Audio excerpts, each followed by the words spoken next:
जन सुराज पद यात्रा के 191 दिन की शुरुआत वैशाली के हाजीपुर प्रखंड अंतर्गत हाजीपुर नगर परिषद स्थित पद यात्रा शिविर में सर्वधर्म प्रार्थना से हुई। उसके बाद प्रशांत किशोर ने स्थानीय पत्रकारों के साथ संवाद किया। पत्रकार वार्ता के दौरान उन्होंने अपने पद यात्रा का अनुभव साझा किया। जन सुराज पद यात्रा के माध्यम से प्रशांत किशोर ने 2 अक्टूबर 2022 से लगातार बिहार के गाँवों का दौरा कर रहे हैं। उनकी पद यात्रा अब तक लगभग 2500 किलोमीटर से अधिक की दूरी तय कर चुकी है। पश्चिम चंपारण से शुरू हुई पद यात्रा शिवहर, पूर्वी चंपारण, गोपालगंज, सिवान, सारण होते हुए वैशाली जिले पहुंची है। वैशाली में पद यात्रा अभी 20 से 25 दिन और चलेगी और इस दौरान अलग अलग गांवों और प्रखंडों से गुजरेगी। पत्रकार वार्ता के दौरान उन्होंने क्या कुछ कहा, आप भी सुनिए।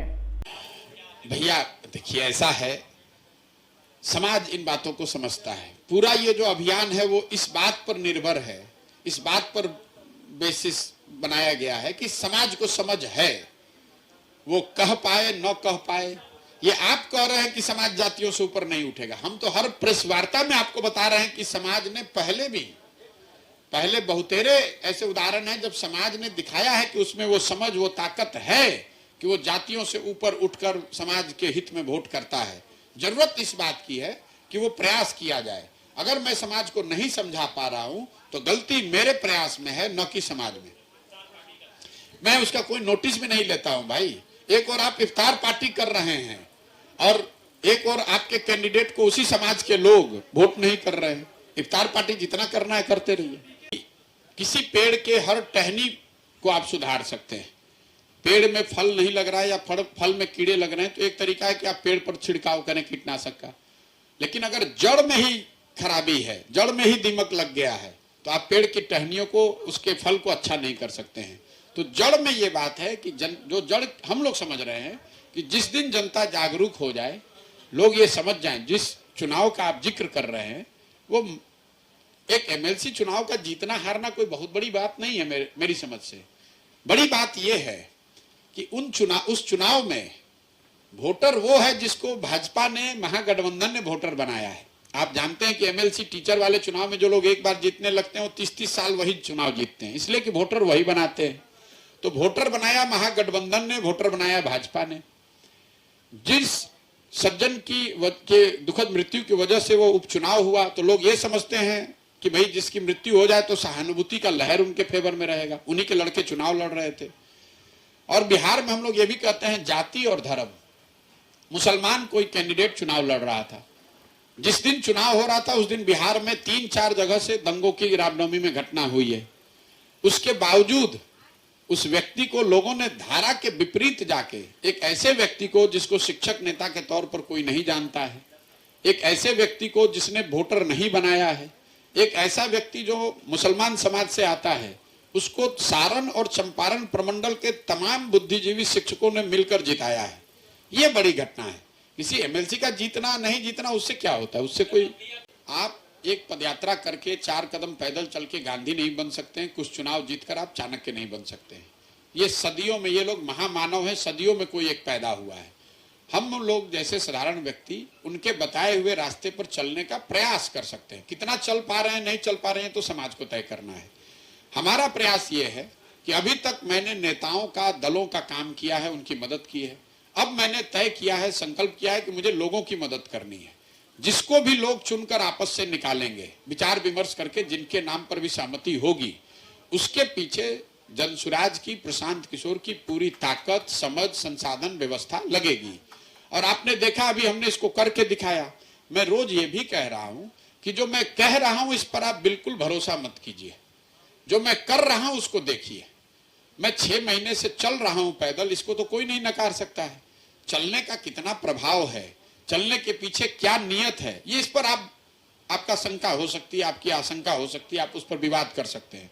लेकिन मैं घर परिवार छोड़कर चल रहा हूं, इस पर तो कोई विवाद नहीं है और मैं इसको करूंगा। मुझे यही करना है और मेरा विश्वास है बिहार के लोगों पर कि उनकी चेतना कहीं दब गई है, लेकिन वो मरी नहीं है। समाज की चेतना मरी नहीं है। ये भूमि ऐसी है, यहाँ के बच्चों को और कोई समझ हो चाहे नहीं, सामाजिक राजनीतिक तौर पर लोग प्रबुद्ध हैं। ये जरूर बात है कि विकल्प के अभाव में एक लंबे समय से जाति और धर्म की राजनीति, धन बल बाहुबल की राजनीति से कहीं ना कहीं उनकी चेतना दब गई है। लेकिन इस बात को हम लोग को नहीं भूलना चाहिए कि ये वो धरती है जहां से 1500 साल तक देश की राजनीति चली है। इस अभी तक जो मेरी समझ में आई है बात, 190 दिन चलने के बाद बिहार में किसानों की जो बदहाली है उसके 3 प्रमुख कारण हैं। पहला जो कारण है वो भूमि सुधार का न होना। बिहार में पिछले 75 साल में भूमि सुधार के दिशा में, लैंड रिकॉर्ड को स्ट्रीमलाइन करने के दिशा में कोई प्रयास नहीं हुआ है। उसकी वजह से बिहार में 60% लोग ऐसे हैं जिनके पास जमीन है ही नहीं। देश के आपके ध्यान के लिए बता दूं कि देश के स्तर पर 38% लोग भूमिहीन हैं, बिहार में 60% लोग भूमिहीन हैं। और जो 40% लोग जिनके पास जमीन है, अगर उसका लैंड होल्डिंग आप देखिएगा तो आपको पता चलेगा कि उसमें 90% मतलब करीब करीब 35 से 36 आदमी ऐसा है जिसके पास 2 बीघे से कम जमीन है। तो जो बिहार में खेती है वो इतनी छोटे स्तर की है कि ज्यादातर लोग समाज में या तो खेती अपने बाल बच्चों के पेट भरने के लिए खाने वाली खेती कर रहे हैं, जिसको अंग्रेजी में हम लोग कहते हैं सब्सिस्टेंस फार्मिंग। आप खेत में वही पैदा कर पाते हैं जिससे कि आपके बाल बच्चों का पेट भर जाए, वो कमाने का जरिया नहीं है। सिर्फ आंकड़े बताते हैं कि बिहार में 4 से 5% किसान ही ऐसे हैं जिनके लिए खेती आमदनी का जरिया है। बाकी लोग खेती या तो अपना और अपने बाल बच्चों के पेट भरने के लिए कर रहे हैं या फिर खेतों में मजदूर हैं। तो पहली समस्या है भूमि सुधार का लागू न होना। दूसरी जो बड़ी समस्या है वो जल प्रबंधन को लेकर है। बिहार में जैसा कि हम लोग जानते हैं आधे से ज्यादा जो जमीन है वो बाढ़ प्रभावित है। हर जिले में कुछ प्रखंड, कुछ ब्लॉक ऐसे हैं जहां पर बाढ़ की समस्या है, और जो आधी जमीन बची हुई है उसमें करीब करीब 30 से 35% जमीन सूखे से प्रभावित है या पानी के जल जमाव से। जैसे छपरा सिवान में आप देखिएगा चंवर की समस्या बहुत बड़ी समस्या है। अगर आपने अभी तक हमारे चैनल को लाइक, सब्सक्राइब, शेयर नहीं किया है तो जल्द से जल्द हमारे चैनल को लाइक करें, सब्सक्राइब करें और शेयर करना बिल्कुल नहीं भूलें। अगर आपने अभी तक हमारे चैनल को सब्सक्राइब नहीं किया है तो हमारे चैनल को जल्द से जल्द सब्सक्राइब करें, लाइक करें, शेयर करें और कमेंट करें। क्या आप पत्रकारिता के क्षेत्र में अपना कैरियर बनाना चाहते हैं?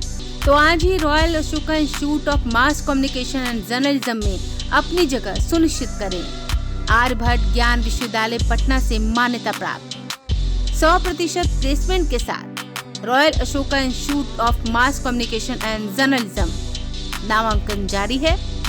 हमारा पता है DS/16 गायत्री मंदिर के समीप, कंकड़ बाग, पटना 8,20,000। आप हमें संपर्क भी कर सकते हैं। हमारा मोबाइल नंबर है 9955456126।